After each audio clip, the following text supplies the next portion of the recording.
আসসালামু আলাইকুম। কেমন আছেন সবাই? আশা করি সবাই অনেক ভালো আছেন। তো আজকের ভিডিওটা খুবই গুরুত্বপূর্ণ। যারা বাংলাদেশ পুলিশের কনস্টেবল নিয়োগে আবেদন করেছেন বা বর্তমানে আবেদন যেহেতু চলমান আছে বা আবেদন করবেন বলে ভাবছেন, তো আবেদন করার পর কিন্তু আপনাদের যে মাঠের ডেট দেখবেন সার্কুলারের মধ্যে 3টা তারিখ দেওয়া আছে।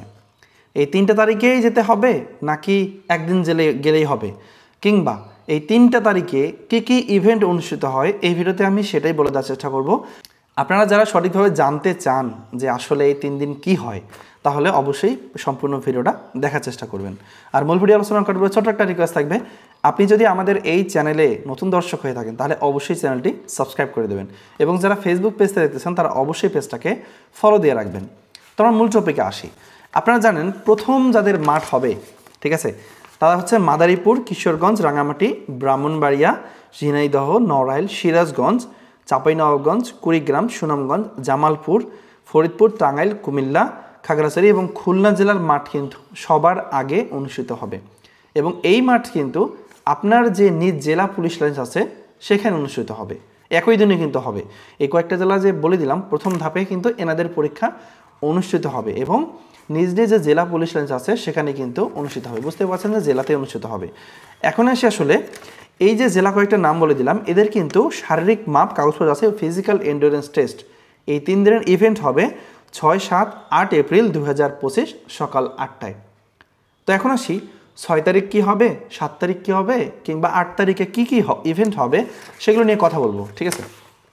তো তার আগে বলে দেই, যারা বাংলাদেশ পুলিশ কনস্টেবলের জন্য লিখিত পরীক্ষার এবং ভাইভা পরীক্ষার ভালো একটা প্রিপারেশন নিতে চাচ্ছেন, তারা অবশ্যই আমাদের স্ক্রিনে দেয়া যে সাজেশনটা আছে, এটা কিন্তু আপডেট চূড়ান্ত সাজেশন। জুলাই আন্দোলন থেকে শুরু করে বিগত বছরের নভেম্বর মাসের যে পুলিশ কনস্টেবলের 24-এর পরীক্ষাগুলো হয়েছে সেগুলোর প্রশ্ন কিন্তু আপনারা এই সাজেশনটির মধ্যে পেয়ে যাবেন। সোজা কথা হচ্ছে এটা আপডেট চূড়ান্ত সাজেশন।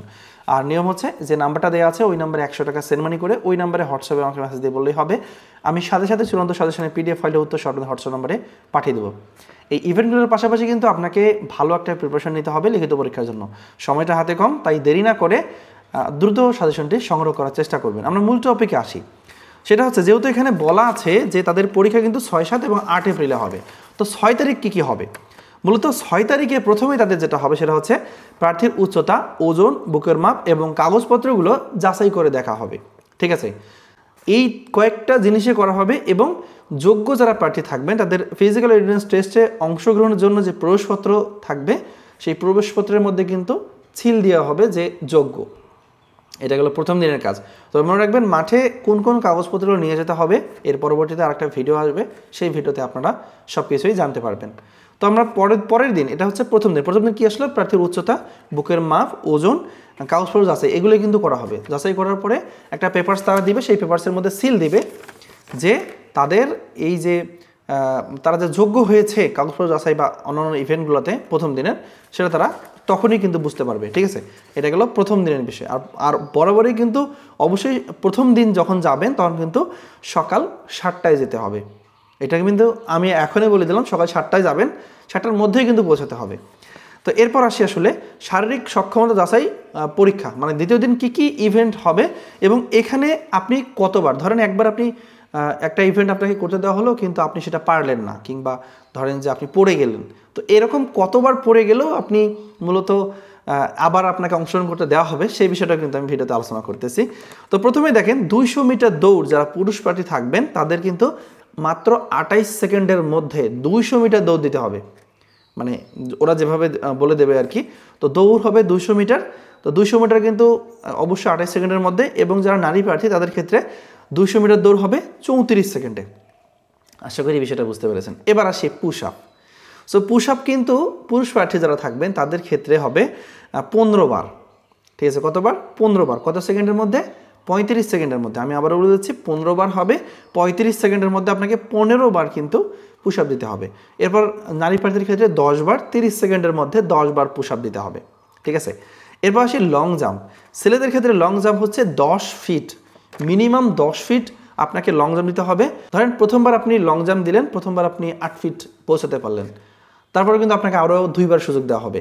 তো লং জাম্পের ক্ষেত্রে কিন্তু মনে রাখবেন যে আপনাকে 3বার সুযোগ দেওয়া হবে। 3বারের মধ্যে যে কোনো একবার যদি আপনি 10 ফুট ডিস্টেন্স কভার করতে পারেন তাহলে কিন্তু আপনি যোগ্য বলে বিবেচিত হবেন। এবার নারী প্রার্থীর ক্ষেত্রে 6 ফুট, মানে লং জাম্পের ডিস্টেন্সটা হচ্ছে 6 ফুট, 3বার সুযোগ পাবেন এই 6 ফুট দেওয়ার জন্য। প্রথমবার যদি আপনি 4 ফুট হয় কিংবা 5 ফুট হয়, এই 3বারের মধ্যে কিন্তু 6 ফুট হতেই হবে, না হলে কিন্তু বাদ পড়বেন। এবার আসি হাই জাম্প। হাই জাম্পের ক্ষেত্রে 3.5 ফুটের কথা বলা আছে। হাই জাম্প যখন আপনি করবেন তখন মিনিমাম 3.5 ফুট আপনাকে উপরে দিয়ে নিচে গিয়ে পড়তে হবে। যাই হোক 3বার সুযোগ পাবেন, 3বারের বেশি আপনারা সুযোগ পাবেন না। অনেকেই আমাকে জানিয়েছেন যে ভাই আসলে কতবার সুযোগ পাবো, এই বিষয়টা আমি বুঝবো কীভাবে। সো আপনারা বুঝতে পেরেছেন যে আপনারা 3বার সুযোগ পাবেন। নারী প্রার্থীর ক্ষেত্রে 2.5 ফুট মিনিমাম 2.5 ফুট উপরে মানে হাই জাম্প দিতে হবে, যার সুযোগ পাবেন 3বার। এটা গেল হলো দ্বিতীয় দিন। এই যে দৌড়, push up, long jump, high jump, এই 4টা বিষয় যদি আপনি সফলভাবে পার হতে পারেন তাহলে দ্বিতীয় দিনে আপনি, যেটাকে আমরা বলি শারীরিক সক্ষমতা যাচাই, সেখানে আপনি উত্তীর্ণ হবেন এবং যোগ্য একটা সিল আপনার যে এডমিট কার্ড সেখানে কিন্তু দেওয়া হবে। তো 6 তারিখ এবং 7 তারিখের ইভেন্ট সম্বন্ধে জানতে পারেন। এবার আসে 8 তারিখ, মানে 8 এপ্রিল কী অনুষ্ঠিত হবে ওই কয়েকটা জেলার জন্য। তো 8 এপ্রিল প্রথমেই দৌড় হবে, ঠিক আছে। এবার কিন্তু 200 মিটার দৌড় হবে না, এবার হবে 1600 মিটার দৌড়, যেটা 6 মিনিট 30 সেকেন্ডের মধ্যে পুরুষ প্রার্থীকে কমপ্লিট করতে হবে। আমি আবার বলে দিচ্ছি, দৌড় হবে 1600 মিটার দৌড়, যেটা 6 মিনিট 30 সেকেন্ডে কমপ্লিট করতে হবে। এরপর নারী প্রার্থীর ক্ষেত্রে 1000 মিটার দৌড় হবে, যেটা 6 মিনিটের মধ্যে কভার করতে হবে, ঠিক আছে। তো ড্রাগিংয়ে আসি। ড্রাগিং কি? ড্রাগিং হচ্ছে যখন তারা কিন্তু মানে 150 পাউন্ডের একটা টায়ার সচরাচর হয়, সেই টায়ারটা 30 ফুট নির্দিষ্ট সময়ের মধ্যে আপনাকে কোমরে দড়ি বেঁধে নিয়ে যেতে হবে। আপনারা হয়তো অনেকেই দেখছেন, অনেক ভিডিও ইউটিউব বা ফেসবুকে আছে। এটা হচ্ছে ড্রাগিং করতে হবে। আর নারী প্রার্থীর ক্ষেত্রে হচ্ছে 110 পাউন্ড ওজনের মিনিমাম 20 ফুট পর্যন্ত নিয়ে যেতে হবে, নির্ধারিত সময় অতিক্রম করতে হবে। মানে একটা নির্ধারিত সময় থাকবে, সময় বেঁধে থাকবে যে এই সময়ের মধ্যে আপনাকে এত ফুট দ্রুত অতিক্রম করতে হবে, সেই বিষয়টা কিন্তু ওই সময়ের মধ্যে নিয়ে যেতে হবে। এবার আসি রোপ ক্লাইম্বিং। রোপ ক্লাইম্বিং কি? দড়ি দেওয়া থাকবে, নিচ থেকে দড়ি বেয়ে উপরে উঠতে হবে, ঠিক আছে। তো এটা মূলত 12 ফুট হয় পুরুষ প্রার্থীর ক্ষেত্রে, নির্ধারিত সময়ের মধ্যে নিয়ে যেতে হবে, এবং নারী প্রার্থীর ক্ষেত্রে হয় 8 ফুট। সো আশা করি আপনারা বুঝতে পেরেছেন। যারা এই শারীরিক সক্ষমতা যাচাই পরীক্ষায় উত্তীর্ণ হবে তাদেরকে পরবর্তী ধাপের জন্য যোগ্য বলে বিবেচিত বলে গণ্য হবে। তারা যে এডমিট কার্ড থাকবে, মানে admit card for physical endurance থাকবে, সেখানে কিন্তু সেটাতে সিল মেরে দেওয়া হবে। তো এই 3 দিনের পরে কিন্তু আপনাদের লিখিত পরীক্ষা অনুষ্ঠিত হবে। তো ওই কয়েকটা জেলার লিখিত পরীক্ষা হবে 28 এপ্রিল। যারা লিখিত পরীক্ষায় চান্স পাবেন তাদের মৌখিক বা মনস্তাত্ত্বিক পরীক্ষা হবে 7 মে, ঠিক আছে। তো আশা করি আপনারা বুঝতে পেরেছেন যে এই যে ফিজিক্যাল এন্ডুরেন্স টেস্ট, কাগজপত্র যাচাই এবং শারীরিক মাপের জন্য 3 দিনে আপনার কোন কোন ইভেন্টগুলো অনুষ্ঠিত হবে, এই ভিডিওতে আমি কিন্তু সেটা আলোচনা করে দেখিয়েছি। এরপরেও যদি কারো কোনো কিছু বুঝতে সমস্যা হয়ে থাকে অবশ্যই কমেন্ট করে জানাবেন। আর যদি অন্য কোনো ভিডিও প্রয়োজন পড়ে সেটাও আমাকে কমেন্ট করে জানাবেন, আমি পরবর্তীতে সেটা নিয়েও ভিডিও বানানোর চেষ্টা করব, ঠিক আছে।